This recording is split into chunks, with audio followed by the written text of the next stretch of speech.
Dainsleif, the Twilight Sword and a former knight captain and royal guard of Khaenri'ah, the godless nation that was destroyed during the Cataclysm 500 years ago. Who is this man exactly, and what do we know? The first half of this video we're going to be going over everything we actually know about Dainsleif, but because we know so little, in the second half we're going to be going over some possibilities, and I might have an explanation as to why he has such mysterious voice lines, and what his true intentions are, and what he did exactly to leave such bitterness between him and our Abyss sibling, and why Khaenri'ans got cursed in two different curses. Purebloods got immortality, and half-breeds got turned into hilly trolls or other type of monsters. It's hilarious that Dainself was pretty unanimously voted, but after that it's going to be very close. I can't tell if you guys are trolling me or not, but I can't wait to see how this poll ends up panning out, because right now we don't actually know the order. It could change very easily. But with that out of the way, let's establish when Khaenri'ah was actually founded. That is going to be pretty important later in the video. Khaenri'ah is actually quite older of a nation than we actually believe. Salvindagra, the ancient civilization that was on Dragonspine long ago, have records of Khaenri'ah and this godless nation forming. I believe these are the early days of Khaenri'ah's forming under King Ermin and everything else. We don't know much about Khaenri'ans outside of the fact that they were cursed. We don't know how their lifespans are, how they connect with the light and void realms, the oldest realms in Teyvat. We don't know 100% all the specifics, but we also know that Morax is around 6,000 years old. He's the oldest Archon today, and he was born shortly after the Throne of the Heavens battle took place, that big war with the Dragon King and all of that. So, if this civilization has records of Khaenri'ah in their earlier days, and keep in mind this civilization was destroyed very shortly after that big war with the Heavens took place. The celestial nail dropped down, causing winter storms, and this once lush green mountain and civilization of Salvindagra turned into a desolate, cold, freezing, bitter mountain. But the fact that they have records and knowledge of Khaenri'ah, already a nation established, I'm going to pinpoint them around 5,800 years old, or somewhere between 6 and 5,000 years, in that ballpark. So they're quite old. And the Archon War establishing the Seven Nations and the Archons only happened 2,000 years ago. So Khaenri'ah is quite older than the nation of Teyvat and the Seven established. But just because there wasn't 7 nations with Archons doesn't mean gods didn't hold dominion over their own lands. That is partially why this whole conflict took place to begin with, to establish more order through Celestia and the Gnosis.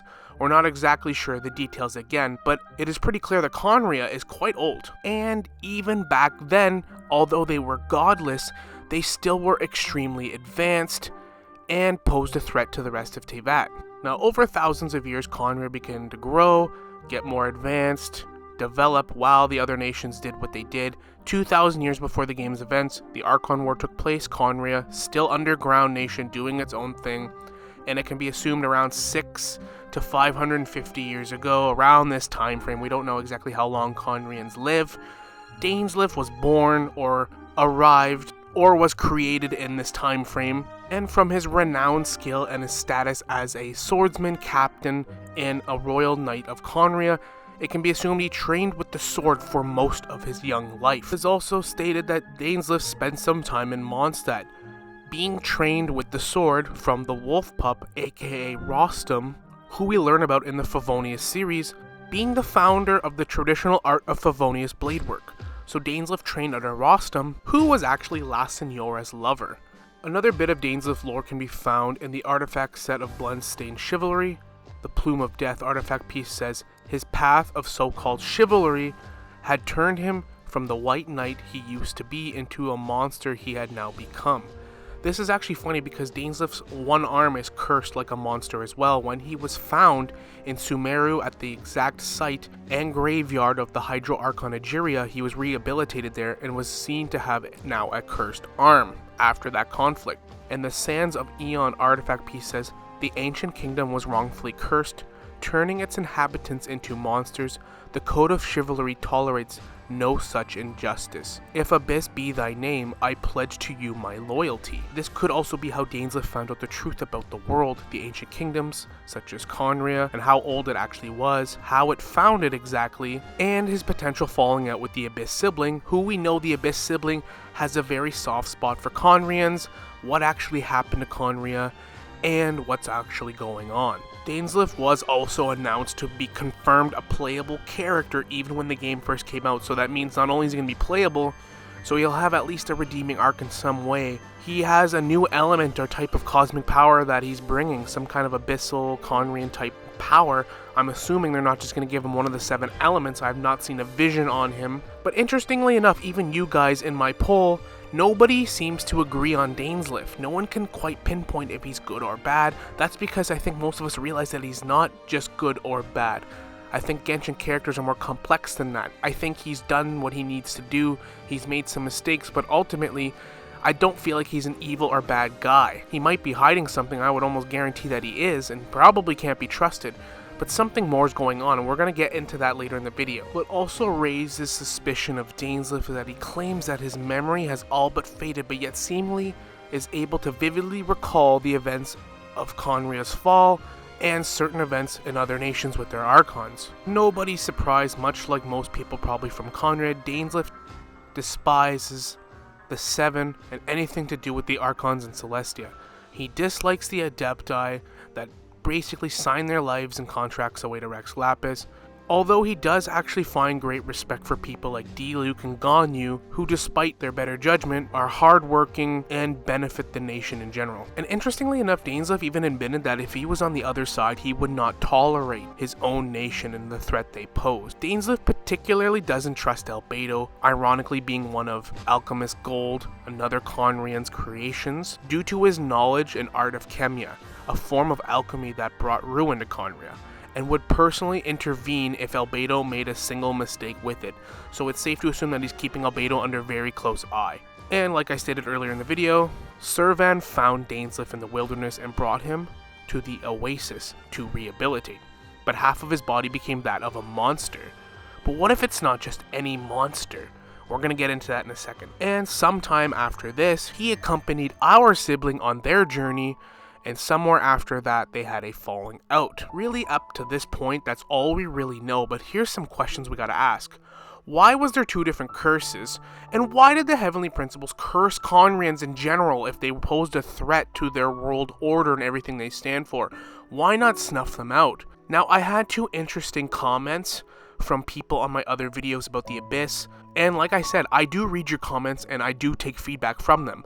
One person suggested that it's interesting that they depict Rhine-Daughter as like a dragon-type creature or being, and another depicted that perhaps Khaenri'ans are the original humans or from the Light Realm, because we know the Void and the Light Realm were the original 2 realms of Teyvat before the Primordial one created the human realm. Now, what if Khaenri'ans are from the Light Realm like the dragons and all the elemental beings? Here's a theory that I had for a long time, but up until now it never made sense. We know that the Dragon King Neuvillette went into the Abyss, got some dark powers and magic, came back, there was this big war, he was defeated, but what if his essence lingered around such like a Malice Ganon, type scenario? And what if he's the sinner? Because we know that he is one of the big primary suspects to be the sinner. We know the Battle Pass cutscene sort of teases this dealing. The Abyss sibling made a deal with the sinner. Now here's a thought. What if the sinner is the one that cursed Khaenri'ans, not Celestia, not the Heavenly Principles, and that is why only the sinner can undo this curse, and that the Archons, the 7, they can't undo this curse? What if Neuvillette was the reason that they founded in the first place? Because Khaenri'ah founded, like we discussed earlier in the video, right after that big war around when Rex Lapis was born and ancient civilization started to get snuffed out. It would make sense that after his defeat, he would want to get revenge on Celestia, and founding the nation of Khaenri'ah would be perfectly aligned with what he wants to do, and everything sort of hints towards this. But hold on, we're not done. We know that dragons are becoming more and more pronoun in Teyvat's story, And we know that most humans in Teyvat aren't actually humans. Most beings like Adepti, the Archons, the Dragons, the Bishops, and even the Oceanids now in Fontaine, like, most humans that we see aren't even human to begin with. And where did humans come from? We were told that the Primordial One created humans or something to do with that, but Irminsul can alter people's memories and change history on a whim. Now again, I had a comment from somebody suggesting that what if the original humans came from the Light Realm all along, which is where the dragons and pure elemental beings come from. So, what if though, humans from Khaenri'ah and pure-blooded Khaenri'ans aren't even human at all, but what if they're bishops or dragons all along, such as Rhindaughter? Rhindaughter has a little bit of a dragon Easter egg in her cutscene with the Hexen Circle, and why does she always make dragon monsters like Ilya and Durin? Always dragons. Don't you find that a little bit odd? Dainsleif, Kaya.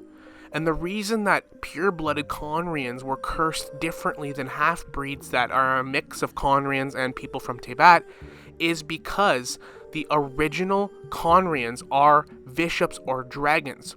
We know for a fact that bishops are highly intelligent, evolving creatures that can take on human forms. What if Khaenri'ans have been dragons all along and they don't even maybe realize it? And they are actually from the Light Realm all along. And the reason they take human forms is either for survivability or to blend in with humanity and just in disguise, I don't know. But think of it this way.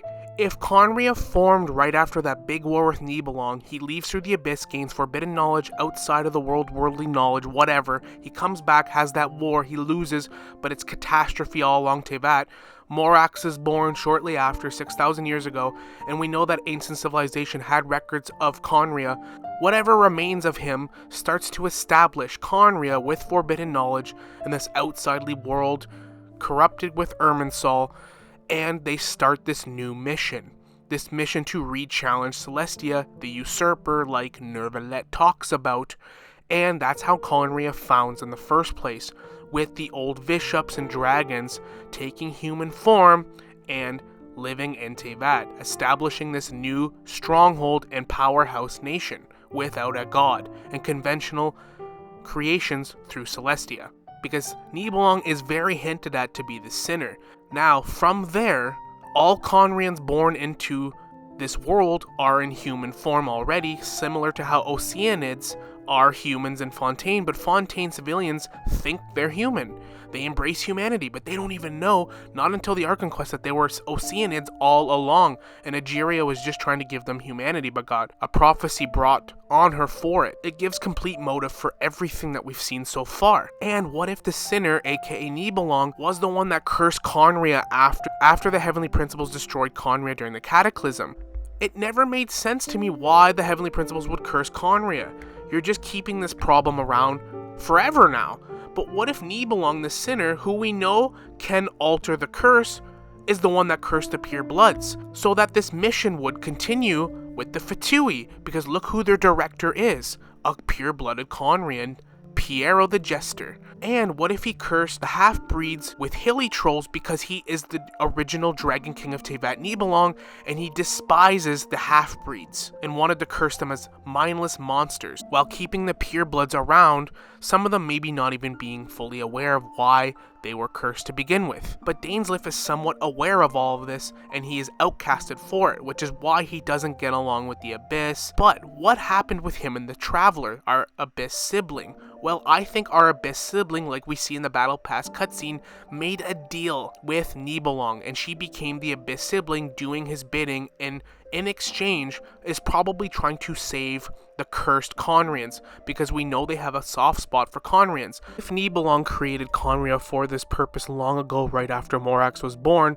and his nation was destroyed, this is sort of like him preserving his pure-blooded soldiers. And he very clearly has loyal followers, such as the Albric family, that start their little underground organization and work towards your original goal. And as for the Abyss twin, that's sort of like the Battle Pass trailer shows us. The twin making a deal with Neuvillette, the sinner, this serpent-like creature we see in the Battle Pass trailer. Actually, even one more subtle detail would be the one eye glowing on the snake. Now, King Ermin, the king of Khaenri'ah, was known to have one eye taken because of forbidden knowledge. Who else got forbidden knowledge? Neuvillette, the dragon king, who left through the abyss and came back. Just another small little detail that could be linked to Neuvillette. And the fact that he's like a snake in the trailer. Well, most of the ancient dragons have snake-like bodies, so it's not that crazy. Now, what would their deal be with the Traveler? Help us accomplish our goals, and then I will eventually lift the curse upon the Khaenri'ans that you so badly want to save and have a soft spot for, and has to see this through, which is why she became the Abyss Queen. It explains her kind of cold demeanor and attitude towards us and Dainsleif. And he does say in the cutscene, defeat me and save her from this obligation, this curse. Maybe she's bound to this to be the Abyss Princess. Maybe she has no choice. It's not just a verbal confirmation and obligation. She has no choice to fulfill this. She made a pact, some kind of dark covenant or agreement to this. Hence why we have to save her. Step forth if you have understood the meaning of your journey. Defeat me, command me to step aside. Show me that you are worthier than I to rescue her. So in short, I'm proposing that Dainsleif and all the pure-blooded Khaenri'ans might just be dragons from the light realm all along, and have always been here, but are taken on humans' forms, and maybe they've been tricked by Irminsul to actually believe they are human, because he does say that line in the trailer, we humans have our humanity, but we know that even the Oceanids embrace humanity too, but I think that Irminsul plays a big part here in tricking everyone. It's a big ruse, kind of like how Focalors tricked the Heavenly Principles. Neuvillette in his quote-unquote kingdom of humanity without a god is just one big ruse, and his mission continues. And with immortality cursed, his mission will always continue. And I don't think the Heavenly Principles has the strength right now to undo this curse. We don't really know how this is going to play out. But it just didn't make sense to me that the Heavenly Principles would curse Khaenri'ans with immortality. It's like cursing insects in your house that are infesting your whole building with immortality. You think you'd snuff them out. They're a problem. They're a threat. Clearly, they unleashed a ton of abyssal monsters and magic and powers into a vat and caused so much destruction. 3 Archons were killed. You'd think that you'd get rid of them, not curse them. That's why I think Neuvillette the Sinner is the real mastermind behind this curse, and it ensures that his mission that's always been this mission, to usurp the usurper and reinstate the original inhabitants, his dragons, on the throne of Celestia. That is just my theory. We went over Dainsleif's history, the history of Khaenri'ah, what we know, but the second half of this video is more theory, obviously, because it's really hard to grasp what's going on. There's a lot of theories out there. There's a lot of ideas. This just kind of makes sense to me. And again, I appreciate your guys' input and feedback. I appreciate the comments that you guys leave, because it does give me ideas for videos. And I do actually read and listen to them, because you guys do have a lot of good ideas. So I appreciate that. I hope you enjoyed the video. Let me know your thoughts in the comments. Does this make sense? Is this totally out in left field? I'm not even sure the next biography and video we're going to do. This video had a little bit more theory to it than I would have liked, but because we know so little about Dainsleif, it's hard not to. The next will probably be Rukkhadevata, unless the votes change, but it's so close to call right now, so we'll wait and see. Thanks again. Hope you enjoyed the video. Leave your thoughts in the comments. And as always, we will see you all in the next one. Later.